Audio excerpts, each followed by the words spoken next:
Sometimes it can take a lot of time from an idea to the actual start of the project. Maybe you have those high hopes for it and you are too intimidated to start. Or you know it's going to be a challenge and you're scared it won't work out like you imagined it all along.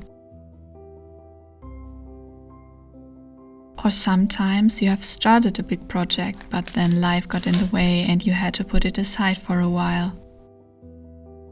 Either way, getting to start on it again takes some effort.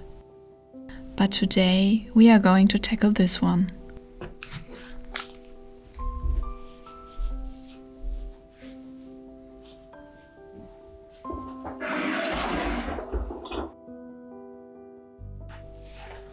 The dress we are making today is one that's been on my mind for a while.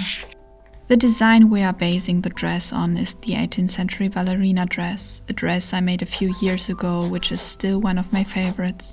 It is inspired by 18th century stays, but reimagined into something more modern, and today I want to take this a step further by using a very modern, but also almost unreal looking fabric. But what's that fabric we'll be using?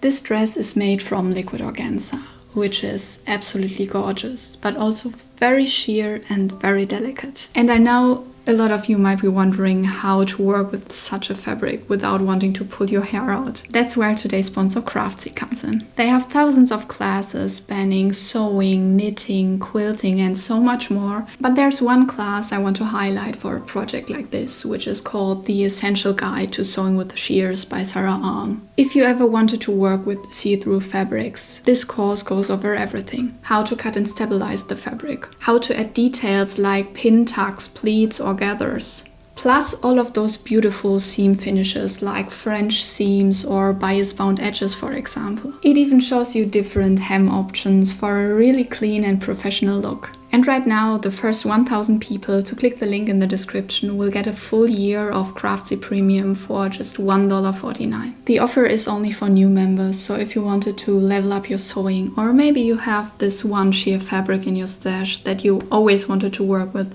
but felt too intimidated by, now's your time. But for me, it's now time to finally work on the dress. Like with every older project, the starting point is an old pattern made years ago. So before we can start to work on a mock-up, we first have to understand what my past self left us with.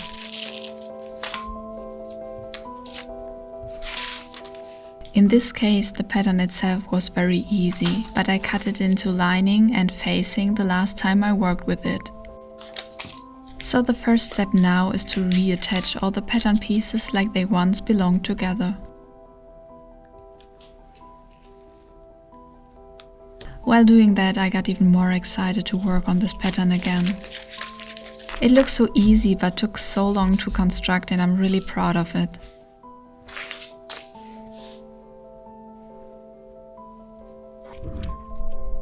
And even though I know this pattern works like that, since I already made a whole dress from it, we have to check the fit of it 4 years later.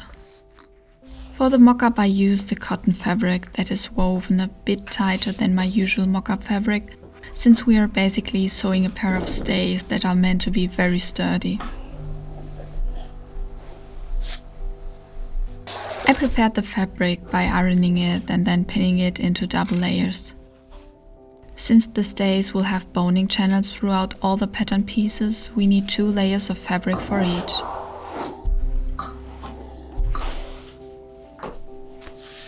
Then all of the pattern pieces are traced just like they were made a few years ago. It's possible I need some alterations along the way, either because my body has changed since making the dress the last time, or because there are things I can tweak now that I didn't notice back then.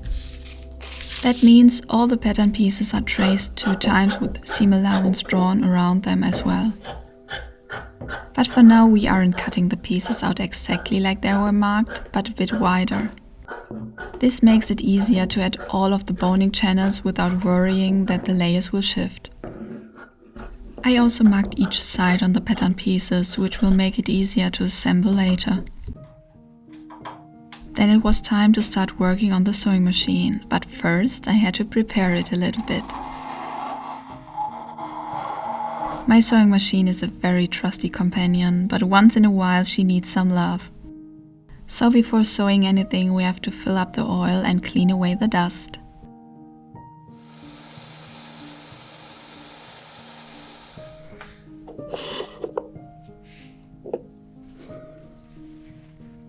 Every time I open up the sewing machine, I check the tension afterwards.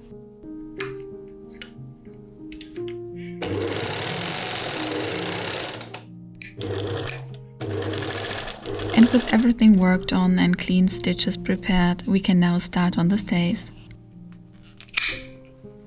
The first step is to sew boning channels, a lot of them. I made sure to measure the right distance the boning needs beforehand, and then I'm just sewing one seam next to another using the presser foot as a guide for the correct distance.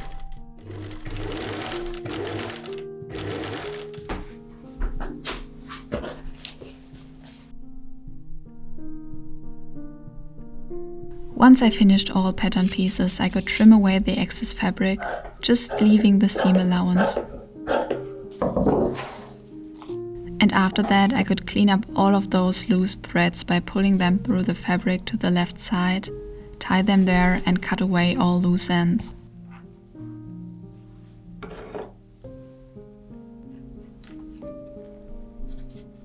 And then it was time for the boning. Here I'm using simple zip ties. Especially for stays that are this heavily boned, I don't really like to use plastic boning because it feels so heavy and stiff. The combination of all of the lighter and more flexible zip ties feels just right to me somehow.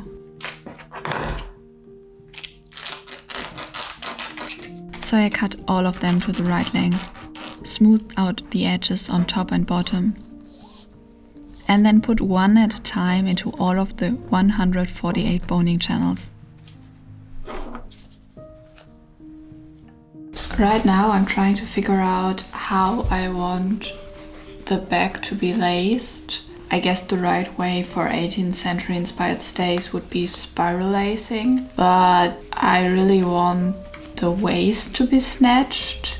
So I think I'll prefer the lacing where it's just two smaller spaced holes at the waist, and then you can lace it down from the top and the bottom up and then tie it at the waist. And since you don't see the back of the corset anyways, because the watteau pleats will go over it, I don't think it really matters how the lacing looks. And in this case I can go for the more practical lacing for this project.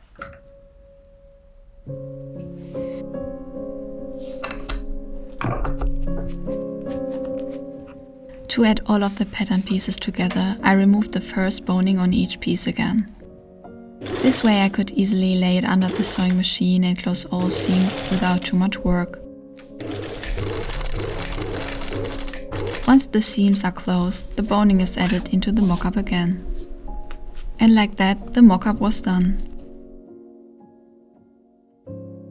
I already liked the look of it a lot, but saw a few things to improve. First of all, the stays would need to come 2 centimeters higher. And especially on the side seams, there was too much room that had to be taken in.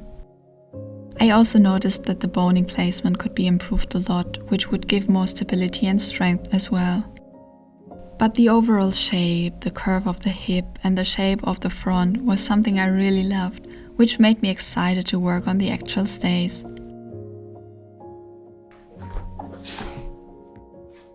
My initial plan was to use this mock-up as the structural layer of the dress. But since I had to do so many changes, I decided to redo it completely.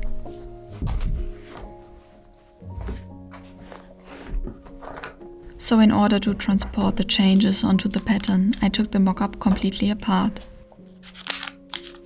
Then I put each pattern piece on top of it and drew in all the necessary changes. I was really confident that I wouldn't need another test piece to confirm them, so I directly moved on to tracing the pattern onto sturdier paper. For this project, each pattern piece will be cut at least 5 times, and when I know a pattern will be used a lot, I directly use my thickest pattern paper. Sometimes while tracing something onto paper, I catch myself arranging the pieces along a grain line, because I'm so used to doing that with fabric. But luckily I noticed it on time and could just put everything as close together as possible.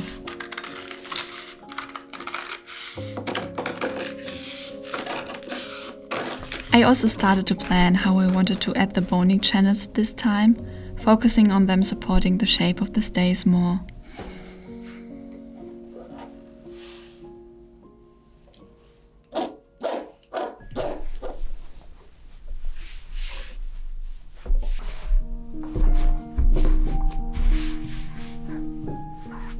Then I got out my fabric to iron it. For the actual stays, I decided to use the cotton from earlier on the inside, but a heavy cotil on the outside. This fabric is known for its tight weave and sturdiness, which makes it the perfect fabric for corsets. So I thought, why not use it as a stiff layer of my stays?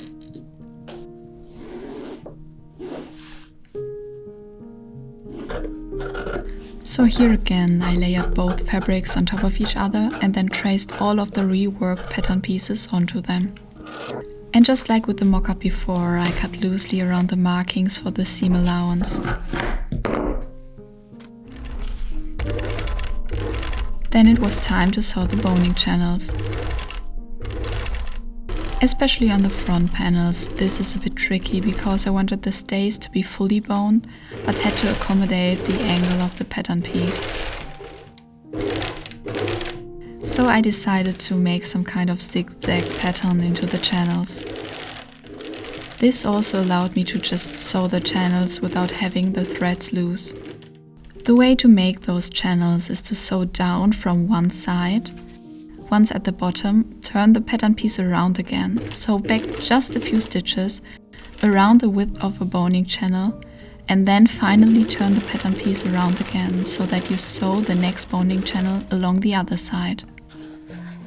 This turned out to be my favorite detail in those stays, which also saved me some time.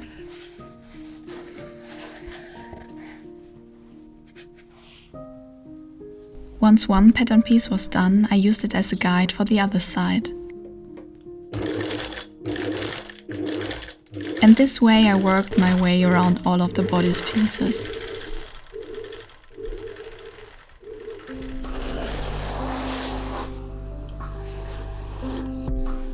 With every piece done, I ironed it to flatten all the seams and then cut away the excess fabric again.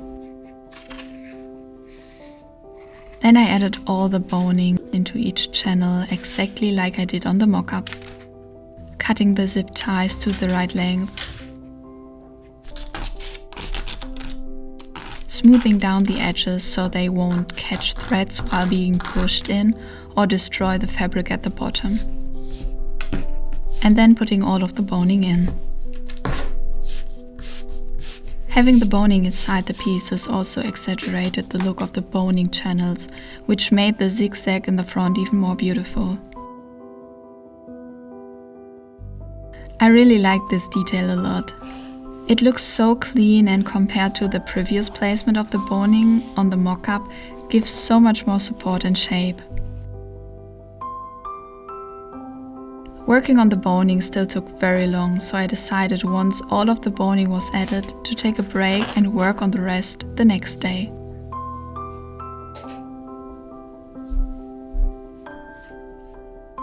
The next thing I prepared for the stays were the waist pattern pieces. Contrary to the mock-up piece, I decided against boning them and instead supporting them with some horsehair braid. This way they would end up a lot smoother, and since they don't need to shape a body, this should be fine. So I sewed the horsehair braid to 2 layers of the coutil, as if I would do boning channels, just so that all of the pieces match and everything is secured evenly.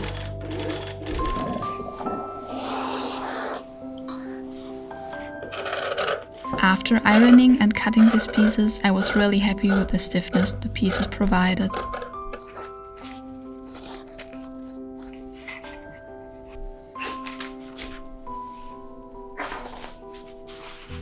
And then there was just one other thing to prepare before sewing the stays, which was the lacing panel. Since this would be visible on the final dress later, or at least could possibly poke out through the watteau pleats, I wanted to make it with the liquid organza. This meant that in addition to the 2 stays layers, I had to cut the piece out of a light blue layer and the organza too.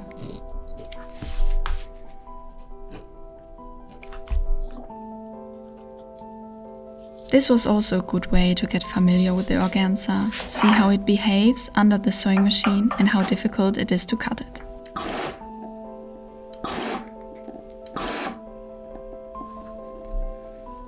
But added to all of the stiffer layers, it wasn't really possible to tell how it would behave while sewing. But the first look at it on top of the light blue layer looked really promising, and I was so happy with how smooth the boning channels on the back panel turned out.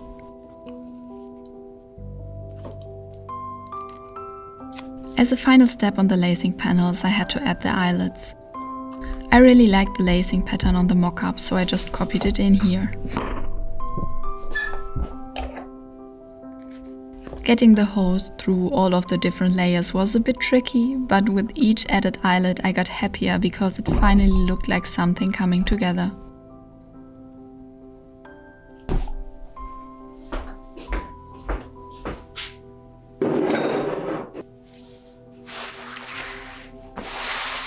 And with all of the different pieces done, the bodice pieces, the waist part and the lacing panels, I started to assemble the stays.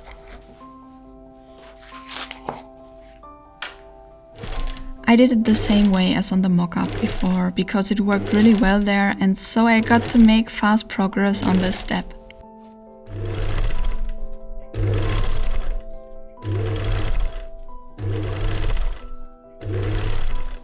With each panel added, I loved the shape it created more and was so excited to finally see the stays.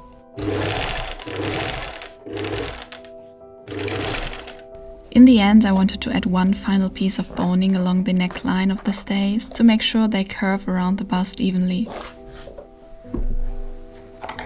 For this I used regular boning already covered in a boning channel and cut it to the right leg. Just a little disclaimer, if you like your sewing machine, you probably shouldn't watch what I do next. In moments like this, I'm so grateful for my sewing machine and that this is not a problem at all to do.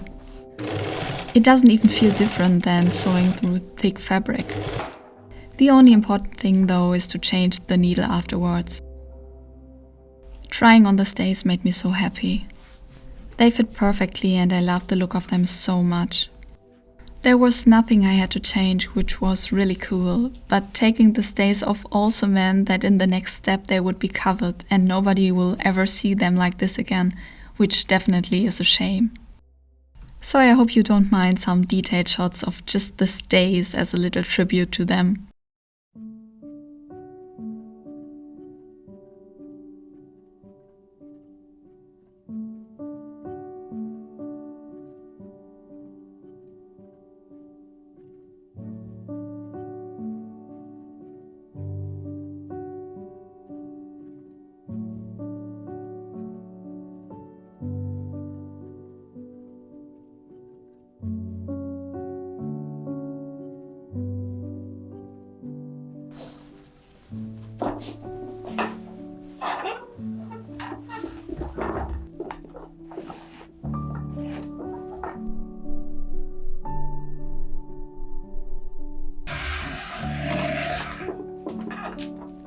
Now, as promised or dreaded, the next step is covering up the stays.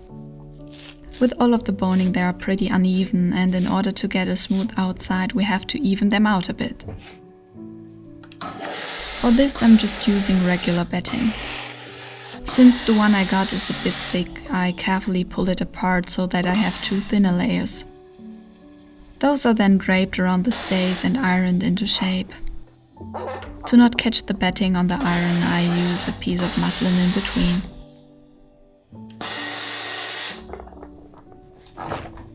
To get an even layer, I fray the edges before adding another layer onto it.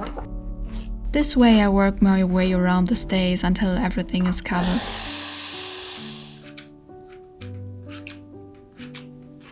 At the last step, I smooth out the edges a little bit.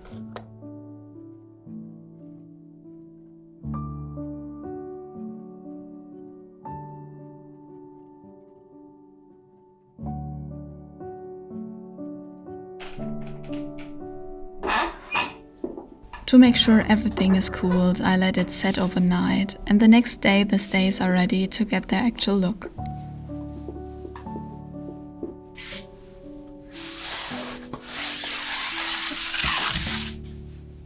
Since the liquid organza is see-through, I needed another layer over the batting as a base.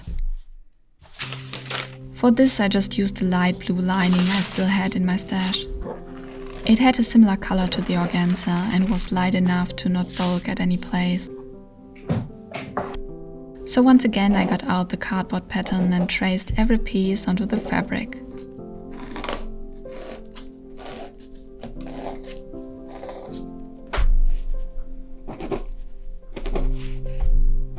This time, however, I could use the marked seam allowance to cut along.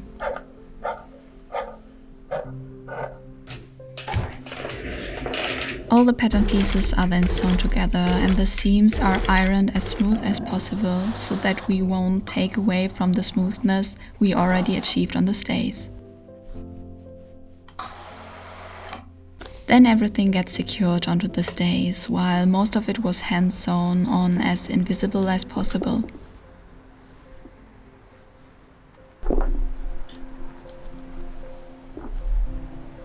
In hindsight, I should have taken more time to smooth out this layer even more.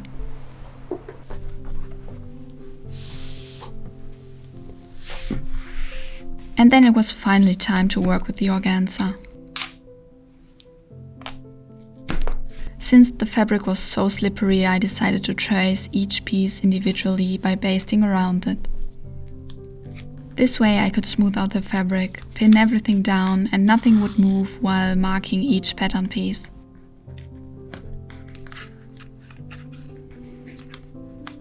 And while this technique takes a lot of time, it still is one of my favorites. I enjoy the calmness it brings, and it always makes future steps a lot easier. So for one whole day I just sat down, tracing all of the bodice pieces onto the organza.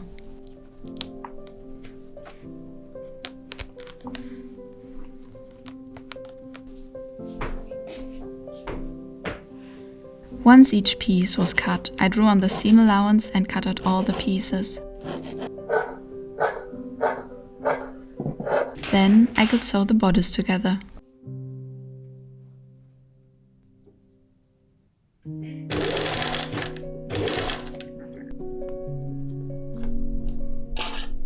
Getting it smooth was a real challenge. Since the fabric is mostly plastic, I had to take extra care while ironing, and each time I ironed a part of a seam, it had to fully cool down for a few minutes so that everything would stay as it is. So even with so few seams, sewing the bodice took a while. Once it was finished and all the seam allowance was trimmed, I could start draping it around the stays.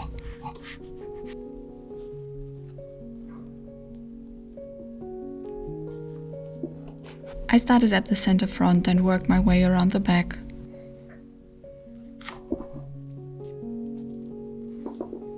I didn't really have a plan for this. I just pinned wherever I felt like it would smooth out the whole layer until everything was mostly smooth.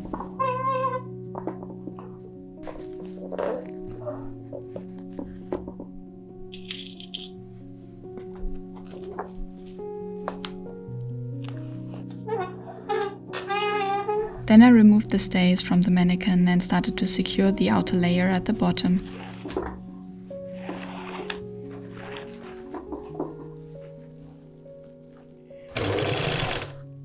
I made sure to stitch exactly at the line where the hip piece will be attached later, so that this seam wouldn't be visible.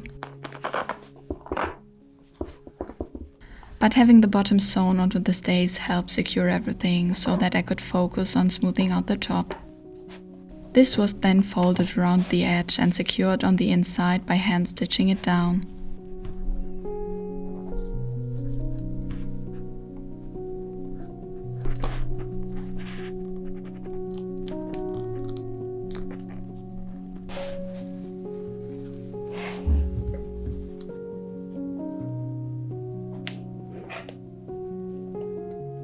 Once the neckline was secured as well, I could work on the tiny slit at the center front before finally adding the hip pieces at the bottom. Those were just sewn to the whole piece by hand.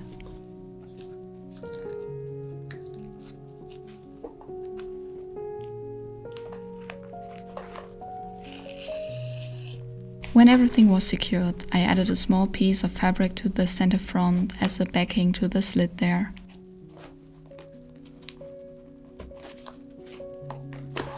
This whole process took me a week. I pinned, refined, sewed, ripped and sewed again a few times until I was finally happy. I was determined not to stop until I was happy, and I'm really proud that I achieved that. It is difficult to see, but there is not one wrinkle in the organza layer.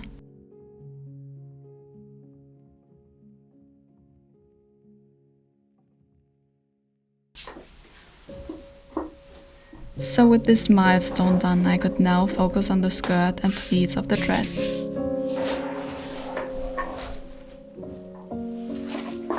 For this, I put the skirt I made in an earlier video onto the mannequin as well as the stays. Then I prepared a lot of fabric to work on the back pleats. I started out with a different fabric just to get the base shape down and see if what I had in mind would even be possible. Once I was happy with the overall look of it, I took some measurements so that I would be able to replicate it with the organza. I didn't want to cut anything from it that would end up too short or way too long, so I only started to cut into it once I knew the overall amount of fabric I would need.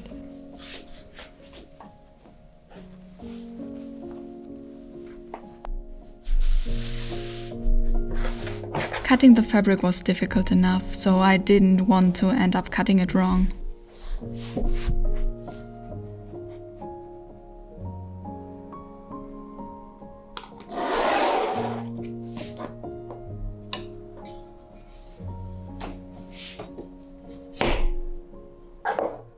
Then I decided to finish the skirt before working on the pleats again, so that I can see best how everything will look on top of each other.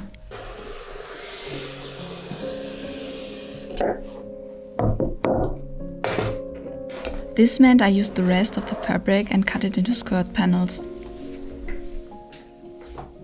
All of the seams are then finished with French seams. Making them out of this fabric wasn't too easy, but again the most important part was to iron everything properly.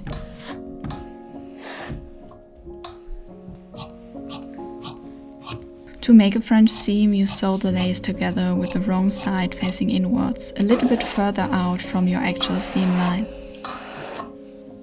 Then the seam allowance is trimmed away, everything is turned and the right seam is sewn next to the previous one. This is a very cool way to sew sheer fabrics while directly taking care of the raw edge in a clean way.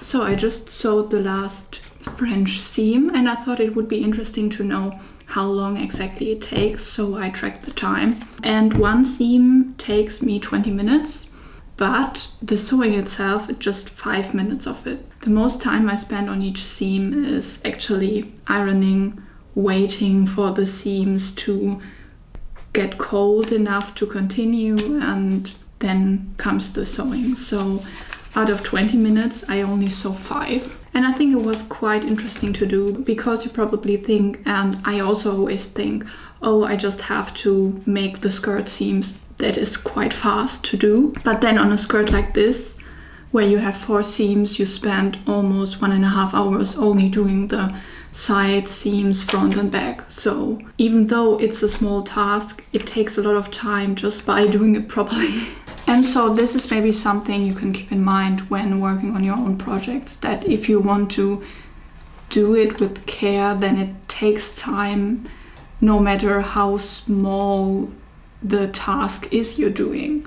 Like doing side seams is quite easy, but if you want to do it carefully and properly, then it can take some time, and that's okay. But since I want to get this dress done eventually, I think I should continue now. Since the center back needs a little opening at the top, I made some bias tape to bind the edges there. Making bias tape is also something I really enjoy doing. I have no idea why, but I think it's a very satisfying process.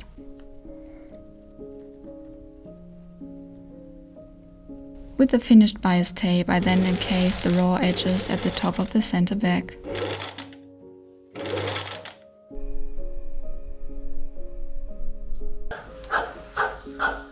The last thing I have to prepare on the skirt is to angle the top a little bit. Since the bodice has a peak at the center front and back, I have to shape the skirt accordingly so that no weird pleats appear at the peaks.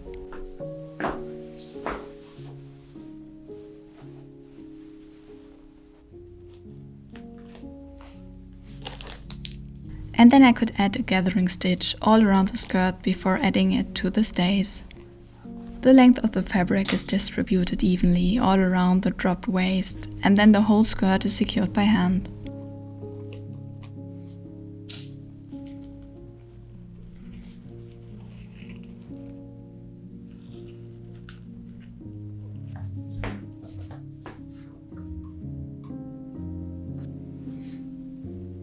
And with the skirt added, it was finally time to work on the pleats again. I redraped the pleats I noted down earlier, but this time using the organza. I refined it a little bit so it would work with the different fabric, and then I took it apart again to note down how exactly it was made.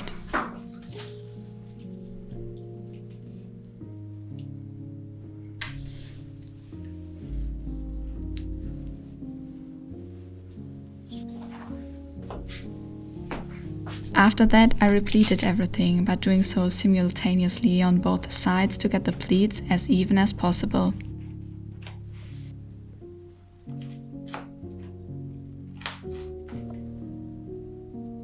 Once I was happy with them, I first secured them by hand and then sewed them onto the bodice with a sewing machine.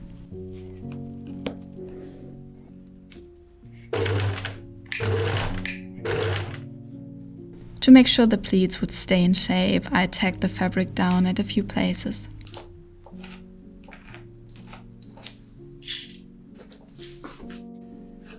And then I only had to take care of the hem. After trimming it to the right length all around, I just tacked the edge to the most outer layer of the tulle skirt. I used it to my advantage that the fabric was plastic, and I just melted the edges so that I didn't have to finish everything, which would have been visible from the outside. This way I achieved some kind of bubble hem which catches the light beautifully while moving, which I really can't wait to show you now.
Hi.